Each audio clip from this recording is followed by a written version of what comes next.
Guys, ഇതെന്താണെന്ന് അറിയാമോ? ഇതാണ് നീലലോഹിത ചീര. ഇതിന് ഒരുപാട് ഗുണങ്ങളുണ്ട്. ഇതിൻ്റെ പേരുകൾ അറിയപ്പെടുന്നത് കാട്ടുചീര എന്നും അരുണോദയ ചീര, കമ്മൽ ചീര, നീലലോഹിത ചീര എന്നും പല പേരുകളിൽ അറിയപ്പെടുന്നു. ഇത് നല്ല ഔഷധ ഗുണമുള്ള ഒരു ചീരയാണ്.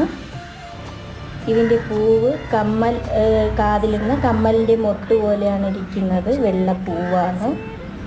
ഇത് നവംബർ മാസത്തിലാണ് പൂക്കുന്നത്.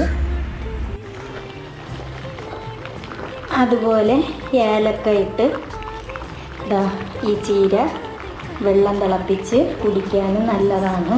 അതുപോലെ ചായ ഇടും. ഗ്ലാസ്സിലേക്ക് ഒഴിച്ചതിന് ശേഷം കുടിക്കുക. നീലലോഹിത ചായ.